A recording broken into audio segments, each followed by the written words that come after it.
Hello dear viewer, कैसे हैं आप लोग। लगता हूँ आप सब लोग खैरियत से होंगे।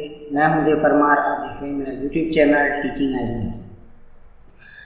लास्ट लेक्चर में हमने जो है वो ब्रांचेस पे डिस्कस किया था, जिसमें हमने जो है 6 ब्रांचेस जो है उनको कवर किया था। आज हम जो है वो रिमेनिंग जो ब्रांचेस है उन पे डिस्कस करेंगे।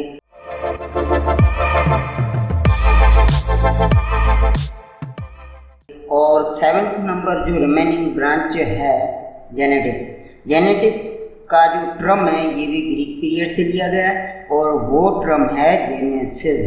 और जेनेसिस का मतलब है ओरिजिन या और डिसेंट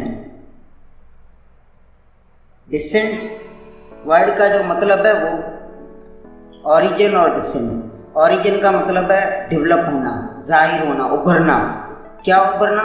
करेक्टर्स, वो करेक्टर्स जो पेरेंट्स से ऑफ स्प्रिंग में जाते हैं, उन करेक्टर्स का उस न्यू जनरेशन में उभरना, जाहिर होना, उसको हम ओरिजिन या डिसेंट कहते हैं। और अब इसकी जो डेफिनेशन बनती है ये बनती है द स्टडी अबाउट हेरेडिटी, वो पैथ, वो मैकेनिज्म, वो सिस्टम, वो रास्ता जिसके ज़रिए करेक्टर्स जो हैं जेनेटिकल करेक्टर्स, वो करेक्टर्स पेरेंट्स से ऑफ स्प्रिंग की तरफ जाएं, बढ़ें, उसको हम हेरेडिटी कहते हैं। That is transferring characters from parents to offspring. इस ब्रांच में यहाँ ये करेक्टर जो है वो पेरेंट्स से ऑफ स्प्रिंग की तरफ इस तरह बढ़ते हैं। ये मैकेनिज्म जो है ये ग्रेगर जॉन मेंडल ने समझाया है। ग्रेगर जॉन मेंडल, इसने जो है ये समझाया। इसको जेनेटिक्स का जो है वो फादर भी कहा जाता है। इसके बाद जो ब्रांच हम डिस्कस करने जा रहे हैं वो है डेवलपमेंटल बायोलॉजी। डेवलपमेंटल बायोलॉजी ये न्यू नेम है इसका जो ओल्ड नेम है वो है embryology.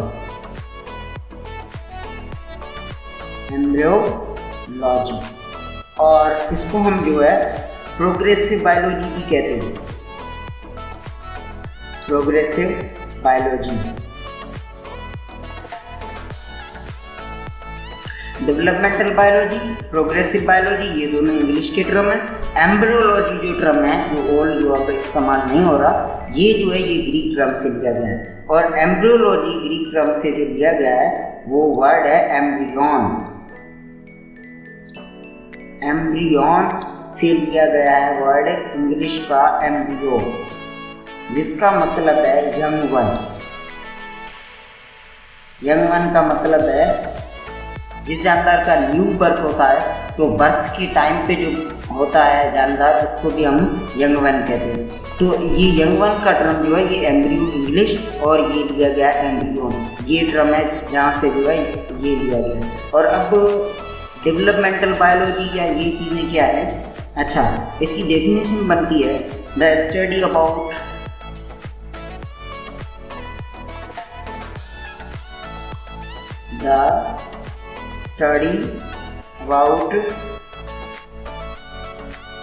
developmental changes which occur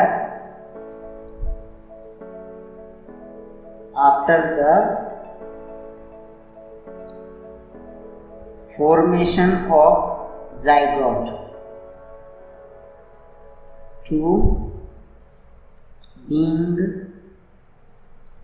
an organism।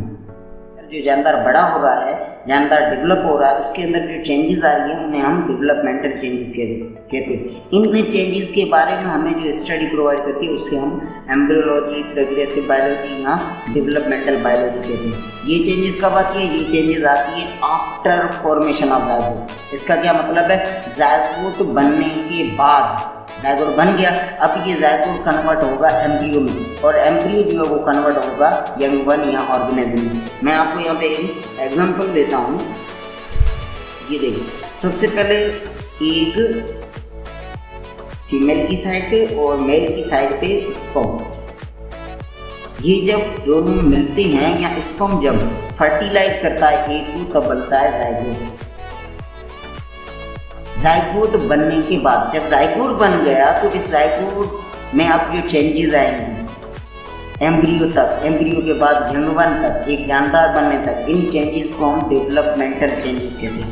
और इन चेंजेस के बारे में जो हमें ब्रांच स्टडी प्रोवाइड करती है उसे हम डेवलपमेंटल बायोलॉजी कहते हैं। अब ये जायगोट जो है, ये जायगोट में जो भी चेंजेस आएंगे, ये जायगोट आगे जाके एम्ब्रियो बनेगी, और एम्ब्रियो जो है वो आगे जाके यंग वन बनेगा। तो ये जो चेंजेस आ रही हैं एम्ब्रियो तक और एम्ब्रियो के बाद जो चेंजेस आ रही है यहाँ तक, इन चेंजेस को हम जो है वो डेवलपमेंटल चेंजेस कहते हैं। डेवलपमेंटल चेंजेस, इन डेवलपमेंटल चेंजेस के बारे में हमें जो ब्रांच स्टडी प्रोवाइड करती है उसे हम डेवलपमेंटल बायोलॉजी, इन्हें आप प्रोग्रेसिव चेंजेस भी कह सकते हैं। इस हिसाब से प्रोग्रेसिव बायोलॉजी। एम्ब्रियोलॉजी का मतलब ये है कि एम्ब्रियो और यंग वन का डेवलप होना, कई मरहलों से, कई तब्दीली, कई चेंजेस से निकलना, तो वो चेंजेस ये है डेवलपमेंट।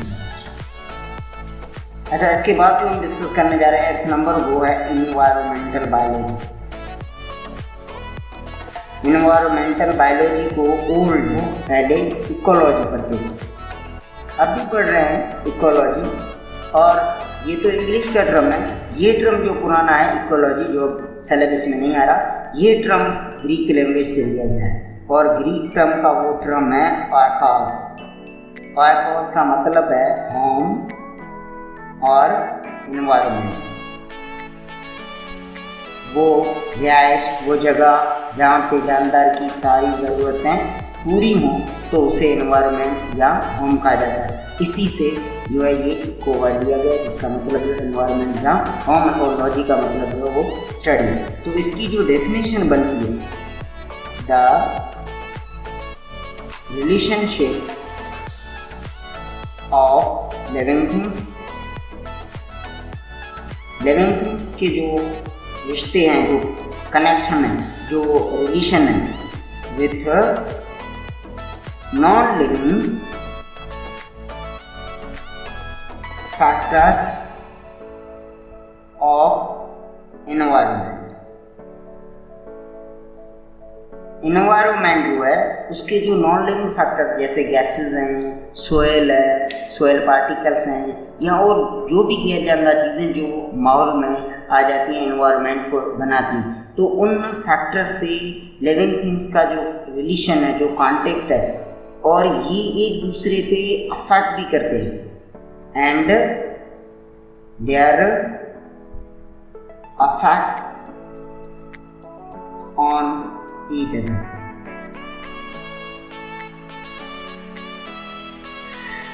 जानदार चीज़ों का इन्वायरमेंट के गैर जानदार जो फैक्टर है उनसे रिलेशनशिप, और इन दोनों का एक दूसरे पे जो अफेक्ट है, इसके बारे में हमें जो ब्रांच स्टडी प्रोवाइड करती है उसे हम इन्वायरमेंटल बायोलॉजी या इकोलॉजी, ये हमें बताती है कि जानदार चीज़ें जो है वो अपने माहौल में कैसे रहते हैं, कैसे डेवलप होते हैं, और वो किन चीज़ों पे डिपेंडेंट हैं, कौन से इन्वायरमेंट के फैक्टर उन पे असर कर रहे हैं, और कौन से जानदार जो है वो इन्वायरमेंट के फैक्टर पे असर कर रहे हैं। तो इस हिसाब से जो है इन्वायरमेंट, हम इंसान जो है वो माहौल से जो गैस इनहेल करते हैं वो ऑक्सीजन, ये एक माहौल का फैक्टर है, और हम इन रिटर्न जो देते हैं वो है कार्बन डाइऑक्साइड। तो हम जो है वो माहौल पे डिपेंडेंट है। अगर पानी आप देख लें तो उसको हम कई जो है ज़रूरतों में इस्तेमाल करते हैं, चाहे वो पीने का हो, चाहे किसी हिसाब से हम जो उसे इस्तेमाल करते हैं, तो उसके बदले में हम जिस्म से स्वीट यूराइन और अदर फॉर्म्स में हम कुछ चीज़ें माल को देते हैं। तो ये जो एनवायरमेंटल फैक्टर्स और लिविंग थिंग्स का जो रिलेशनशिप है, इसके बारे में हमें एनवायरमेंटल बायोलॉजी और इकोलॉजी जो स्टडी प्रोवाइड करती है। और इसके बाद जो 9th नंबर है पैलेंटोलॉजी, ग्रीक टर्म से लिया गया है, और वो जो ग्रीक टर्म है वो है पैलियोस। वो ग्रीक जो टर्म है वो है पैलियोस, जिसका मतलब है एंशियंट।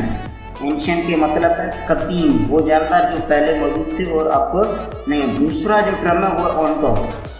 ऑन्टोस का मतलब है दिन, वो जानदार जो बहुत पहले धरती पे मौजूद थे, लाइक डायनासोर, और किसी वजह से इन्वायरमेंट के हिसाब से या किसी हिसाब से वो अब धरती पे मौजूद नहीं है। उनके फॉसिल्स पाए जाते हैं रॉक्स में, माउंटेन्स में, म्यूजियम में, या बॉटम ऑफ द सी में, यहाँ पे जो पाए जाते हैं। तो इन फॉसिल्स के बारे में जो ब्रांच हमें स्टडी प्रोवाइड करती है उसे हम पैलेंटोलॉजी कहते हैं। इसकी जो डेफिनेशन बनती है वो बहुत सिंपल है, द स्टडी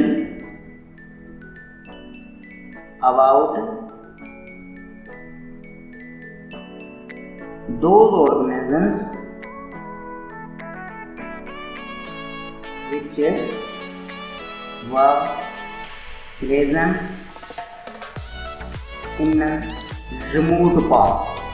remote past का मतलब है बहुत पहले, and now they are found in fossils form। वो जानदार जो पहले बहुत पहले धरती पे मौजूद थे, अब वो जो है फॉसिल्स फॉर्म में पाए। Fossils means skeleton, damage body, जो लिविंग ना हो, जो अब जिंदा ना हो, तो उनको हम जो फॉसिल्स फॉर्म में कहते हैं। और इसके बारे में, इन फॉसिल्स फॉर्म या डैमेज बॉडीज़ के बारे में जो ब्रांच हमें स्टडी प्रोवाइड करती है उसे हम पैलेंटोलॉजी कहते हैं। मिसाल हम यहाँ पे लेते हैं कि पैलेंटोलॉजी तो हमें स्टडी प्रोवाइड करती है fossils form of living things. अब फॉसिल्स जो है वो दो लिविंग थिंग्स के पाए जाते हैं, फॉसिल्स और प्लांट्स।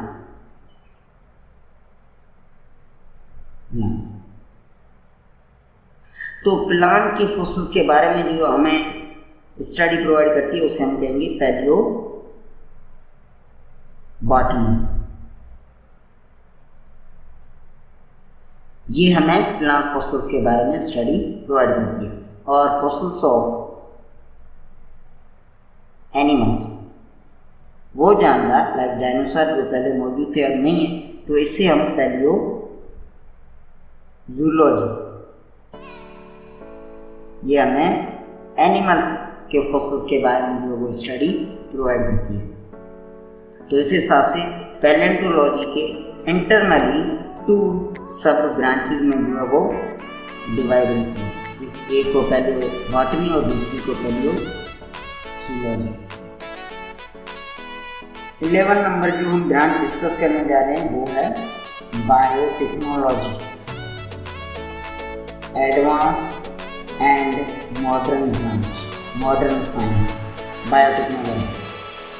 अब इस टर्म को हम अगर देखें तो ये टर्म जो है बायो, तो लैटिन और ग्रीक टर्म बायो से लिया गया है। ये जो टेक्नो टर्म है ये लैटिन टर्म से लिया गया है। लैटिन टर्म है टेक्नोस, उससे ये लिया गया है टेक्नो, और इसका मतलब है मेथड, वे। इसकी जो डेफिनेशन बनती है, ये बायोटेक्नोलॉजी एक मॉडर्न और जदीद साइंस है, जदीद ब्रांच है बायोलॉजी की। ये मॉडर्न ब्रांच आप उसको जो है कह सकते हैं। तो ये जो है मैनिपुलेशन करती है जानदार के अंदर, जानदार के सेल्स के अंदर, जानदार के डीएनए के अंदर, जानदार के इवन जीन के अंदर। तो आज हम जो पढ़ रहे हैं द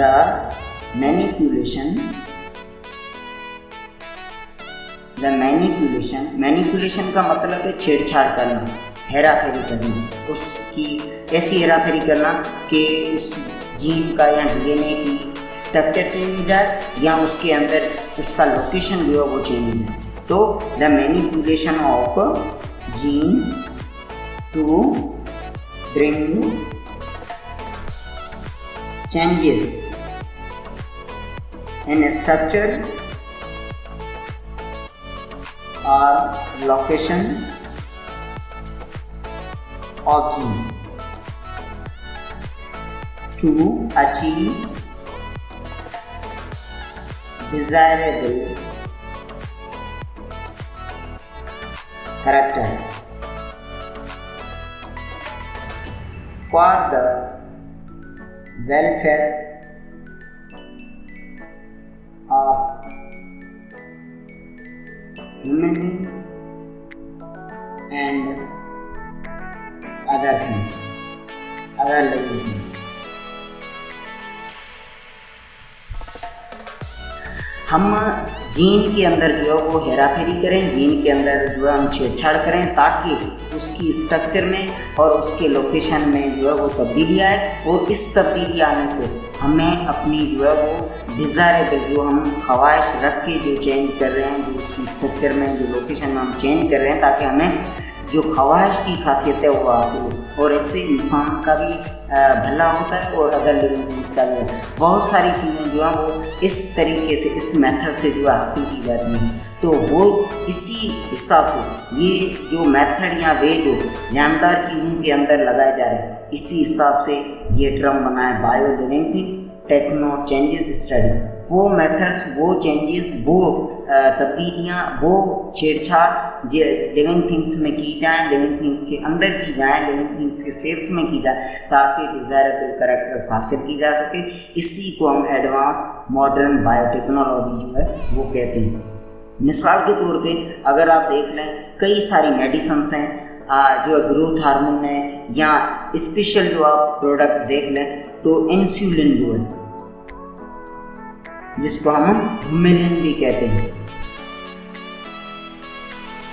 ये इंसुलिन या ह्यूमेलिन जो नेचुरली इंसान के अंदर जो वो पेनक्रिया डेवलप करता है, जो हमारे जिस्म के अंदर शुगर लेवल को ब्लड के अंदर कंट्रोल करता है। अगर किसी वजह से अगर पेनक्रिया एबनॉर्मल हो जाए इसकी प्रोडक्शन करने में, तो हमें जो है वो हमारे ब्लड के अंदर शुगर की लेवल जो है वो बढ़ जाती है और इसे हम डायबिटीज़ कहते हैं। और उसके बाद उसका कंट्रोल जो है वो आर्टिफिशियली डेवलप की गई प्रोडक्ट इंसुलिन से उससे जो है कंट्रोल किया जाता है और इसे इंजेक्ट किया जाता है उसकी बॉडी में ताकि शुगर लेवल जो है वो कंट्रोल हो। इसके बाद जो हम डिस्कस कर रहे हैं 12th number branch of biology, और वो है सोशियो बायोलॉजी। ये सोशियो जो ड्रम है ये लैटिन ड्रम सोशियर से लिया है, और सोशियर का मतलब है टू एसोसिएट्स का मतलब क्या है? टू एसोसिएट्स का मतलब है इकट्ठे होकर रहना, एक साथ रहना और एक झुंड होकर रहना। तो इसका मतलब जो है वो सोशियल। इसकी जो डेफिनेशन बन ये सिंपल और अभी न्यू जो ब्रांच जो उसमें ये शामिल है। बायोटेक्नोलॉजी के बाद 2-4 ब्रांचेस जो हैं ये अभी 20वीं सेंचुरी की डेवलपमेंट है बायोलॉजी के लिए, और जिनमें से सोशियो बायोलॉजी एक है। और इसकी जो डेफिनेशन है वो ये है the study about social behaviour of living things, interaction of living things भी कहते हैं, interaction of living things. Interaction का क्या मतलब है? रद्द अमल। अगर आप एक मिसाल ले लें एक जंगल का, वहाँ पे परिंदे डिफरेंट किस्म के जो है वो जानदार, ये सारी चीज़ें जो इकट्ठे होकर रह रहे हैं, तो ये एक सोशल बिहेवियर है, ये एक एसोसिएशन है। तो वो एसोसिएशन, वो लिंक जिसमें एक, दो या बहुत सारे जानदार इकट्ठे होकर हैं, एक दूसरे पे उनका जो है इंटरएक्शन हो, इस के बारे में हमें जो ब्रांच स्टडी प्रोवाइड करेगी वो सोशियो बायोलॉजी कहलाती है। अच्छा, इसके बाद जो हम डिस्कस करने जा रहे हैं 13th नंबर, वो है पैरासाइटोलॉजी। ये पैरासाइट जो टर्म है ये ग्रीक लैंग्वेज पैरा से, पैरा वर्ड का मतलब है अप, यहाँ पे अप का मतलब क्या है? यहाँ पे अप का मतलब है वो जानदार जो दूसरों के ऊपर, जो दूसरी लिविंग थिंग्स पे डिपेंडेंट है, उस हिसाब से इसे अप, ऊपर, पे, वो जानदार चीज़ें जो दूसरों के ऊपर डिपेंडेंट है, उन पे जो है अपने सर्वाइव के लिए दूसरों पे रहती है, दूसरों पे डिपेंडेंट है। तो इस हिसाब से ये टर्म जो है अप लिया गया है। और यहाँ पे जो डेफिनेशन बनती है वो बनती है the study about parasites, the study about parasites. Parasite को हम जो है वो मुफ्तखोर कहते हैं, मुफ्त में ग़िज़ा हासिल करने वाले, जिनको कुछ भी जो है ऐसी काम ना करना पड़े और वो अपनी खुराक बनी बनाई जो है वो हासिल करें दूसरी लिविंग थिंग्स में, इन्हें जो हम पैरासाइट। और पैरासाइट जो हैं वो दो किस्म के होते हैं। एक पैरासाइट होते हैं जो जानदार चीज़ों के बॉडी के बाहर रहते हैं, उनको हम कहते हैं एक्टो पैरासाइट, एक्टो पैरासाइट्स। और दूसरे जो वो जिस्म के अंदर रहते हैं उन्हें हम कहेंगे endoparasites. Ectoparasite living things के बॉडीज़ के बाहर रहते हैं न्यूट्रिशन के लिए, ये उन जानदार के बारे में। इसमें अगर हम मिसाल ले लें तो इसमें मिसाल आ जाता है मॉस्कीटो। ये जिस्म के बाहर रहता है लेकिन ग़िज़ा के लिए या दूसरे जानदारों को डिपेंडेंट। एंडो पैरासाइट में मिसाल ले लें तो बहुत सारे हुकूवर्म्स हैं, टेप वर्म्स है, एस कैसे इंद्रियो को एस कैसे, ऐसी सारी चीज़ें जो है ये एंडो पैरासाइट्स में हैं। अच्छा, इसके बाद जो हम 14 नंबर जो ब्रांच डिस्कस कर रहे हैं वो है फार्माकोलॉजी। ये फार्माको वर्ड जो है ये भी ग्रीक से लिया है और वो वर्ड है फार्माकॉन, फार्माकॉन जिसका मतलब है drug. A chemical substance that alter the pain, वो केमिकल चीज़ जिसे हम इस्तेमाल करें और बॉडी का कोई पेन हो या कोई भी एक ऐसी मसला हो वो हल हो जाए, वो सही हो जाए, तो उसी हम जो है ड्रग कहते हैं। अब ड्रग में अगर हम डिटेल से डिस्कस करेंगे तो ये बहुत सारी चीज़ें, और यहाँ पे हम ब्रांचेस को कवर कर रहे हैं तो हम उसी हिसाब से इसको स्टडी करते हैं। और आगे जो टॉपिक आएंगे उस पर हम जो है डिटेल और डीपली डिस्कस करेंगे। इसकी डेफिनेशन बनती है the study about actions of drugs. जो ड्रग्स हैं, जो केमिकल सब्सटेंस हैं, उनके जो एक्शन हैं, उनके जो अमल है बॉडी पे या किसी भी हिसाब से, तो उन एक्शंस के बारे में हमें जो स्टडी प्रोवाइड करती है उसे हम फार्माकोलॉजी। और 15th नंबर पे ब्रांच वो molecular bio, molecular bio term से ही समझ सकते हैं कि यह हमें मॉलिक्यूल्स के बारे में स्टडी प्रोवाइड करती है। The study about organic molecule, क्योंकि मॉलिक्यूल्स तो बहुत सारे हैं। Organic molecules which constitute